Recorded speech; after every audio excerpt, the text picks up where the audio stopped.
नमस्कार दोस्तों, study with Shashi पर आपका स्वागत है।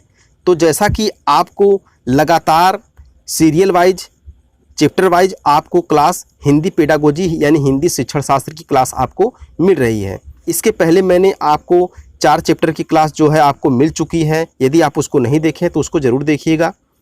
इस वीडियो में आप हिंदी के 5वें चैप्टर को जानेंगे,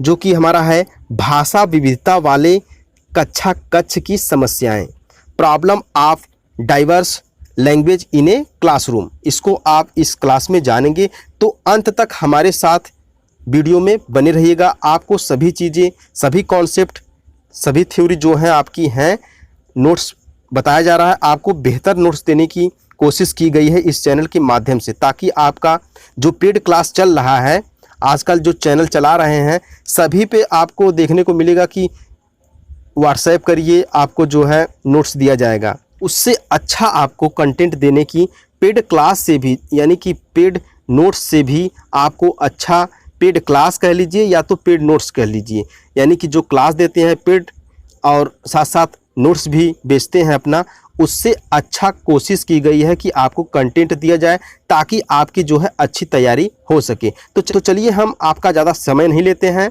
और आज की क्लास जो है शुरू करते हैं।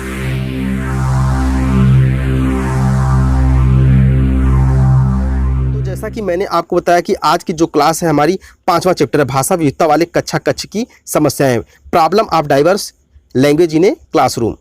भाषा विविधता वाले कक्षा कक्ष की यानी भाषा विविधता, यानी यहाँ पहले चैप्टर को ही, सबसे पहले आप लोग चैप्टर को ही समझ लिया करिए। चैप्टर का क्या, भाषा विविधता। भाषा विविधता यानी विविधता से मतलब कि विभिन्न विभिन्न प्रकार के वाले कक्षा कक्ष, यानी कक्षा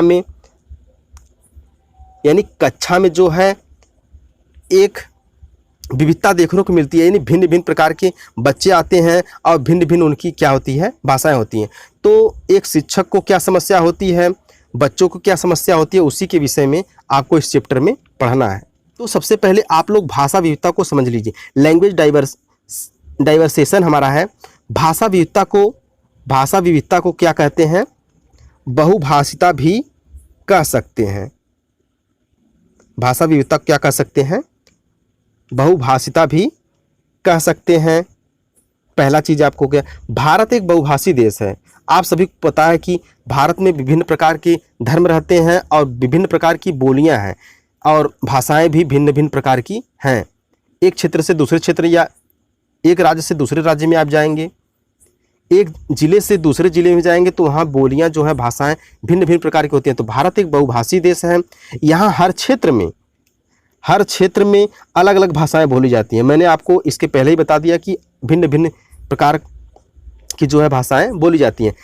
जब एक ही कक्षा कक्ष में अलग अलग स्थान से, यानी एक कक्षा हो, भिन्न भिन्न प्रकार के बच्चे आते हैं, तो उनकी मातृभाषाएं, जो मातृभाषाएं यानी उनके परिवार में जो भाषाएं बोली जाती हैं उसी को मातृभाषा बोलते हैं। तो जो मातृभाषाएं होगी अलग अलग होती हैं, यानी सबकी भिन्न भिन्न अलग अलग स्थान से बच्चे आते हैं, भिन्न भिन्न प्रकार के बच्चे आते हैं, तो इस प्रकार उनकी भाषाएं जो होगी अलग अलग होगी। इसी को क्या बोलते हैं, ऐसी कक्षा को भाषा विविधता वाली कक्षा कक्ष बोलते हैं। जो ऐसी कक्षा होती है उस कक्षा को भाषा विविधता वाली कक्षा कहते हैं या बहुभाषिता की कक्षा कह सकते हैं। समस्याएं क्या होती है, चुनौतियां क्या होती हैं, उसको देख लीजिए। यदि बच्चे की मातृभाषा हिंदी नहीं है, यानी मातृभाषा जो है हिंदी नहीं है, तो उसे हिंदी पुस्तकें पढ़ने व समझने में समस्या हो सकती है, क्योंकि मातृभाषा उसकी हिंदी के अलावा कुछ और है, तो उसको पुस्तक पढ़ने में समस्या होगी। मान लीजिए, समझने के लिए यह चीज़ आप लोग समझ रहे हैं, इसमें ज़्यादा समझाने की बात तो है नहीं। अब दूसरा हमारा क्या है, सभी बच्चों की भावनाओं को समझना शिक्षक के लिए कठिन हो जा सकता है, यानी कि भिन्न भिन्न प्रकार के अलग अलग स्थानों से आते हैं, मातृभाषाएं उनकी भिन्न भिन्न होती है, तो एक शिक्षक के लिए यह समस्या हो सकती है, कठिन हो सकता है। शिक्षक को इस योग्य बनना होता है, यहाँ बनना होता है कि वह प्रत्येक बच्चे की अभिव्यक्ति को, यानी बच्चा कक्षा में भिन्न भिन्न स्थान से बच्चे आते हैं, भिन्न भिन्न उनकी मातृभाषाएं होती हैं, तो एक शिक्षक को ऐसा, यानी शिक्षक को ऐसा बनना पड़ता है कि वह प्रत्येक बच्चे की यानी बच्चा अभिव्यक्ति यानी कि जो बच्चा भाषा बोल रहा है, जो कह रहा है, एक शिक्षक को उसको समझना पड़ेगा।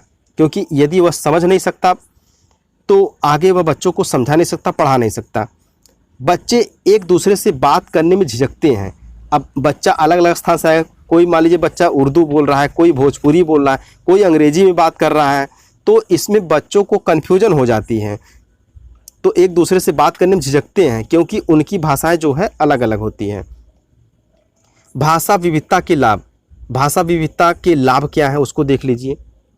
यद्यपि भाषा विविधता वाली कक्षा में चुनौतियों का सामना करना पड़ता है, यानी चुनौतियां तो कुछ हैं, क्योंकि इसमें समस्याएं हमारी क्या आती थी कि बच्चे भी झिझकते थे, शिक्षक को भी, यानी बच्चा जो अभिव्यक्ति, जो बच्चा बातचीत कर रहा है उसको भी समझना जरूरी है।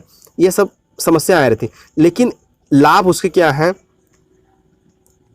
परंतु फिर भी इसके कुछ लाभ हैं। तो हमारे लाभ जो हैं इधर मैं आपको बता रहा हूँ, लाभ क्या क्या हैं।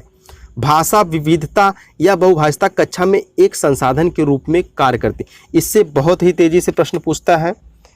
इसमें जो भी, इस नोट्स में जो भी आपको बताया जा रहा है वह आपको डायरेक्ट परीक्षा में देखने को मिलेगा। यदि आप प्रीवियस ईयर के क्वेश्चन पेपर को हल करेंगे तो आपको अंदाज़ा लग जाएगा कि यह क्लास जो है अच्छी है कि नहीं अच्छी है। बच्चों को अन्य भाषाओं के शब्द को जानने का अवसर मिलता है, यानी भिन्न भिन्न स्थान से बच्चे आते हैं, अन्य अन्य भाषाएं बोलते हैं। तो यदि एक बच्चा कुछ और भाषा बोलता है तो उसके साथ में जो बच्चा है तो अन्य उसकी भाषाओं को जानने का अवसर मिलता है। शब्द भंडार में वृद्धि होती है। जब वह बच्चा किसी दूसरे बच्चों की जो है भाषा जो बोला है, उसने शब्द बोला है, उसको जान जाएगा तो पूछेगा आप आखिर आपने बोला क्या। तो इसमें इस तरह से बच्चों की जो शब्द भंडार में वृद्धि होती है। तो भाषा विविधता का यह भी लाभ है, शब्द भंडार में वृद्धि होती है। इसके आगे देखते हैं। तो लगता है आज का जो है आपका यह नोट्स कंप्लीट हो चुका है। तो जैसा कि मैंने आपको बता दिया कि यह जो क्लास है ज़्यादा समय नहीं लगेगा, 1 हफ्ते से 10 दिन के अंतर आपकी जो हिंदी की यह नोट्स वाली क्लास ख़त्म हो जाएगी। आप लोग को क्लास कैसी लग रही है, क्योंकि हम यदि मेहनत कर रहे हैं उसके साथ साथ आप भी यदि मेहनत करेंगे तो आप निश्चित ही अच्छा स्कोर कर पाएंगे। आप खुद पे विश्वास रखिए, क्योंकि स्वयं पे विश्वास रखेंगे तभी आगे कुछ हो सकता है। यदि आप पहले ही परीक्षा देने से पहले ही हताश होकर बैठ जाएंगे कि नहीं हमको परीक्षा बहुत कठिन है, बहुत कठिन पेपर बनता है, ऐसा कुछ नहीं है। सभी लोग, यह परीक्षा आपके लिए बनाई गई है, आप ही इसको पास करेंगे। बस जैसे जैसे मैं आपको बताता चलता हूँ, आप लोग सभी बातों को ध्यान से सुनते चलिए। जो भी बातें बताई जा रही हैं उसको समझिए, और जो भी नोट्स बताया जा रहा है, जो भी क्लास दिए जा रहा है उसको देखते चलिए, समझते चलिए, और खुद पे विश्वास रखिए। आप निश्चिंत रहिए कि आपकी परीक्षा पास होगी कि नहीं होगी।